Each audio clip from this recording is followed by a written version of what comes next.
Hello, Games for Change Festival goers. Thank you so much for joining us as we explore the critical role of research for the health and wellness of gamers. I'm Danielle Rourke, a higher education strategist from Dell Technologies, and I am joined by four incredibly brilliant doctors and researchers who are going to share their insights with us about how academic research is striving to help gamers compete safely, sustainably, improve their accuracy, their attention, make sure that they can compete for a long time in this field. We'll also take a look at some of the rigorous academic research studies already completed, as well as some other resources and their own personal experiences. So with that, I'm going to go ahead and jump in, but we are going to play this a little bit like a game itself. So each researcher is going to get exactly 3 minutes to answer their question. And researchers warning, if you go over your 3 minutes, I will be holding up my hand as a virtual buzzer and we'll be moving on to the next question. So thank you all so much for playing the game. And first, I actually want to go over to Dr. Stephen Hebard. Can you briefly speak to the importance of understanding gamer health and well-being through a public health and prevention science lens? Yeah, thank you, Danielle. I think just to start us off, it's important to understand what public health and prevention science are. And what public health is about protecting and promoting the health of people and their communities. It's about the health of populations. So health research that allows us to better understand communities as a whole, as broad as Americans or Europeans, but also think about intersectionality, right? The intersection of identities that make up populations. So we have gamers, we have professional esports players or athletes. We have non-binary gamers, Black women gamers, middle school gamers with ADHD, et cetera, et cetera. Right? The point is that there's likely health and well-being similarities because these are groups of gamers, but differences because they're all interacting with the world in really different ways. Prevention science, as opposed to treatment, is really about developing evidence-based strategies that reduce risk factors and enhance protective factors to improve health and well-being, right? So prevention scientists think about the impact of trauma. They think about the impact of policy, poverty, discrimination, education, all those sorts of things. And finally, and I'll be quick with this, there's this idea of translational science, or turning basic research into interventions, the actual things that will help gamers and support them through these different challenging health outcomes and risk factors, right? So, one of the most important things we can do as we move forward in esports health research, public health research, prevention science research, et cetera, is to really think about gamers more broadly than at the individual level.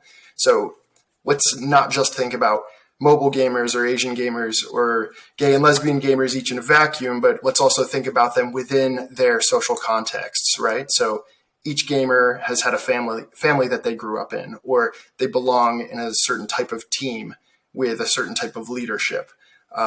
They may be affected by policy of a specific school, district, region, state values.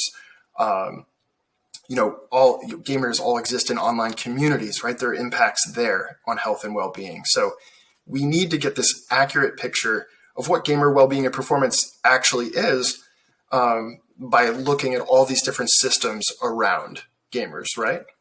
And in addition to that, I'd like to see us ask important questions beyond what I think about or call mind-body preparedness, right? Like things like, are you sleeping 8 hours a day? Are you eating a balanced diet? Have you done your exercise? Like those are very important things. But can we start asking important questions like, what's the best way for coaches to promote the adoption of these well-being behaviors among professional gamers?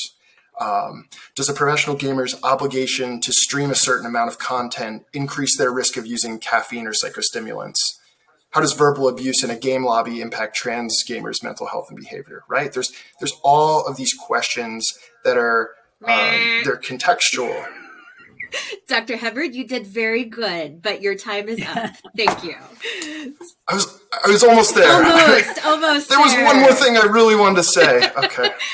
So, Dr. Caitlin McGee, over to you. Can you share about what kinds of injuries are most prevalent and what hurdles medical professionals currently face in providing the appropriate support for gamers? Sure. So I'm going to dive down to an individual level briefly, and then we're going to kind of jump back to that broader level that Dr. Hebard was talking about as well. on an individual level, looking at your average person, the kinds of injuries we see most commonly are, unsurprisingly, overuse injuries. You don't see too many sprained ankles while playing video games, unless you're on a Wii. But when it comes to the kinds of overuse injuries we see, there's this immediate assumption that lots of games happen at a computer. Computer injuries equal carpal tunnel. Therefore, all gamers have carpal tunnel. More commonly, though, we see something called tendinopathies, which is damage to or irritation surrounding tendons, which are how the muscles attach to the joints and make the joints move. It's not to say we don't see carpal tunnel, but we definitely see more tendinopathies. And we don't just see them in the wrists and hands and elbows. We also see neck and upper back issues because, as it happens, gaming is kind of a static endurance activity. And part of the endurance component is maintaining posture over time against the resistance of, well, gravity, and maintaining precise, quick motions with your hands and fingers requires stability proximally. So from the trunk, from the core, from the neck and shoulders. And when you don't have that stability, the hands and arms and wrists have to do stability and mobility at the same time, which is more work than they're really designed to hold for long periods. And then you end up with overuse or injuries. However, these injuries don't exist in isolation either. These injuries exist in a context. The human body is remarkably adaptive, and it can adapt to quite a few things. We see injuries, though, when you reach a point where you can no longer adapt to the stresses you are placing on the body.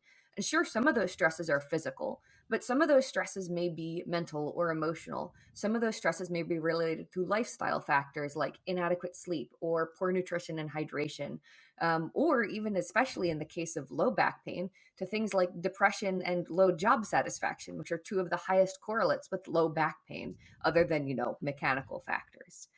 So some of the hurdles that we then face as medical professionals in esports is a reasonable and fair degree of skepticism. Gamers have had non-endemic folks come in before and kind of try and just change things without really understanding the landscape. We've definitely run into the issues of, like Dr. Hebard mentioned, figuring out what's the best way for us to integrate these things. What's the best thing to focus on first? We can't do it all at once. What should be our priority or our primary focus?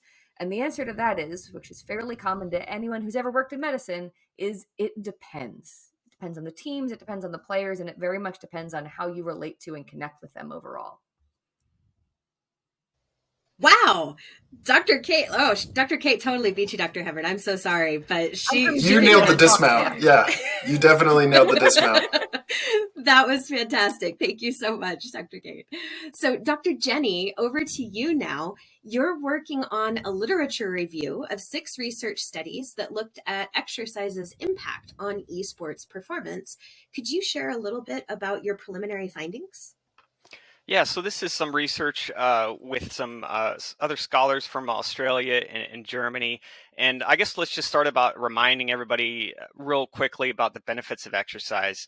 We have decreased chance of illness, disease, overall death, decreased anxiety, depression, improved quality of life, improved sleep quality, which can certainly impact esports performance. And then what really important is exercise can help improve cognitive functioning.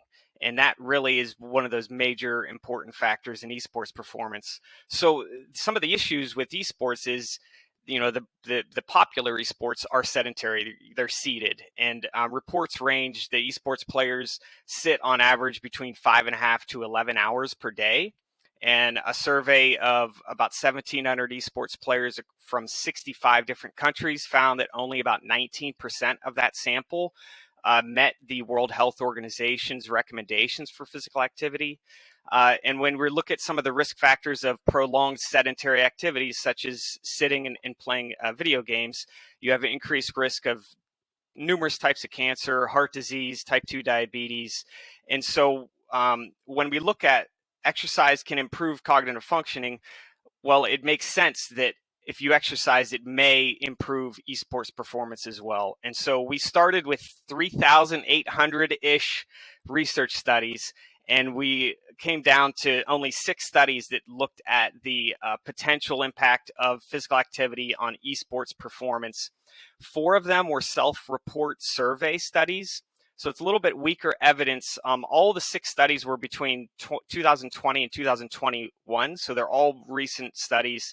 And some of those survey results were that there's evidence to show that the majority of the samples, which include professional esports players, perceived that physical training positively influences esports performance. Another study, which was a survey study of about 1,700 players, including professional esports players worldwide, found a correlation between the top 10% of in-game ranked players in that sample. They performed significantly more physical activity than the lower 69% of the in-game ranked players. So they found a correlation between, if you were higher in-game ranked, they tended to exercise more. So then we came across two experiments relating to this. The first one was looking at how a short-term bout of high-intensity interval training on a bike before doing a type of esports-specific task, League of Legends eliminating targets and accuracy task. So if you perform that 15 minutes of that HIIT training 20 minutes before, they found that it enhanced... Oh, I'm so geez. sorry, Dr. Jenny. I'll have to put the link of the study in there, and I lost, I guess. We're all winners because we are gaining so much knowledge from you all. But yes, please, if you can make sure to get that link, we'll put that in the chat as well. And hopefully maybe we'll have some time to circle back around. So, but I want to make sure that we do give Dr. Joanne Donoghue a chance as well. So Dr. Donoghue, what are your thoughts on where gaming and esports research is headed, and what will it look like in the near future? What I would like it to look like. So I'm going to piggyback off of what Dr. McGee was saying and Dr. Hebard was saying. We need evidence-based medicine. And what that means to somebody who doesn't know, if evidence-based medicine is what health practitioners use, it's a combination of using your expertise, your patient's needs, and the evidence that's in research to treat your patient. We really don't have any evidence and research yet. We don't have any game-specific protocols to prevent overuse injury. So, like Dr. Jenny said, exercise is great. Exercise doesn't prevent overuse injuries specific to a game. And that is where I really see the future going. Right now, our studies for esports are mostly qualitative, surveys, observational. But just to give you some numbers, from 2016 till 2020, esport research increased over 1,100%. So that's enormous. From 2019 to 2020, it went up over 500%. But again, we don't have any controlled intervention studies. We need longitudinal studies long-term. So maybe we can show what happens to these actual players after 5 years, 10 years of gaming. And it doesn't have to be negative. It can be a positive. Maybe they have improved cognition, but maybe they do have, life-altering chronic injuries. So I really see the future going more with very sports specific, like we've done. I'm racing because I know I have time here. I just want to point out that concussion studies in football started in 1906 was the first study. It took 30 years to implement the rule. It took till 2002 for the NCAA to even fund a study on it. And now, 100 years later, and I'm being generous with that, is when we're actually seeing rules to prevent injuries and concussions in contact sports. So that's where I see esports going. I see it going with game specific, and I see it going longitudinal, that what we can do to prevent chronic injuries while keeping the players healthy. That's fantastic. I think you may have even beat Dr. McGee. So I think for our little game, I can keep going. Well, I definitely appreciate it. I know we do actually have just a few minutes left, so I do have some bonus round questions, but I did want to open it up. Dr. Hebard and Dr. Jenny, both of you got cut off. So I'd like to give each of you 1 minute to finish your previous thoughts. So Dr. Hebard, can you just summarize what you were going to highlight before? Yeah, absolutely. I mentioned a lot of different things there, and really I was ready for my dismount. And what I wanted just to say is that there really are like an unlimited number of questions that are currently unanswered that affect gamers, from youth and middle school all the way up through the professional ranks. And really to kind of piggyback on what Dr. Donoghue mentioned,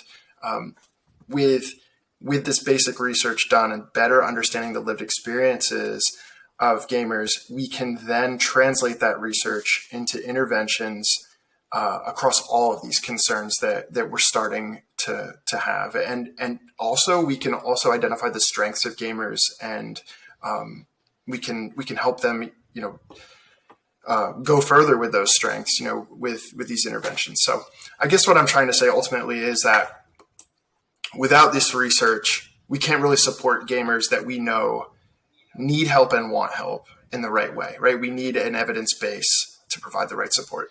Excellent. Thank you for that follow-up, Dr. Hebard. And Dr. Jenny, you have 1 minute now.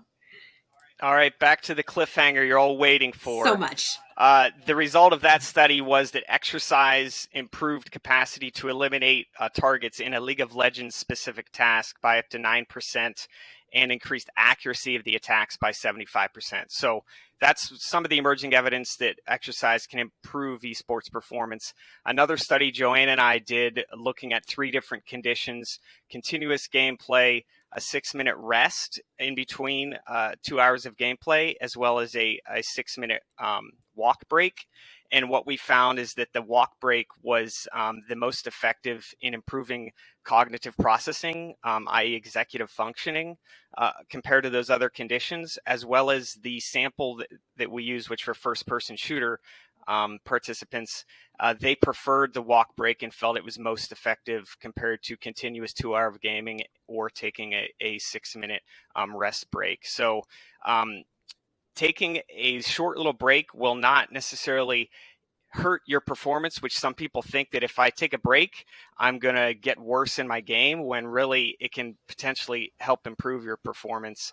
And it also can help improve some of those health risk factors that I talked about at the beginning. And I'm really glad you jumping over your Danielle. High five. Here, there we go. Dr. Jenny, what you were talking about there is also really key to that idea of what hurdles do we encounter, because one of the big ones is player beliefs and attitudes about what's happening. Not just player beliefs and attitudes about us as medical professionals, but beliefs about whether or not they're actually improving or worsening their performance. And we all know that the placebo effect is real, but so is the nocebo effect, the idea that if you don't believe that a thing is going to be effective, it is in fact less effective. Very good point. I like that. That was slick, Dr. McGee, for getting that extra in there. I love it. So we have about 1.5 minutes left. So I want to do a lightning round question, and I'm going to start with Dr. Donoghue, and then we'll go to Dr. McGee, Dr. Hebard, and Dr. Jenny.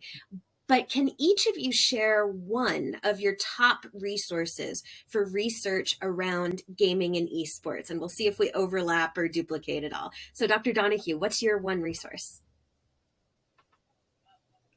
Oh, I'm a researcher. I go right to PubMed and look at the most recent publications that are going out there. That's an academic source. Perfect. That's where I go. Thank you so much. Dr. McGee, where do you go?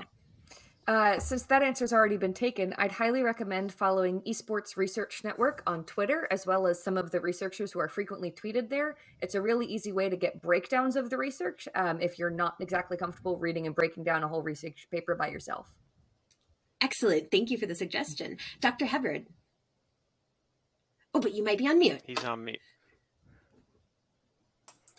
Those are both awesome answers, and I'm going to give a little bit of a cheesier answer, if that's okay. And that is that we need to engage gamers a little bit more, right? Understand their lived experiences, involve them in research, involve them in the design of interventions.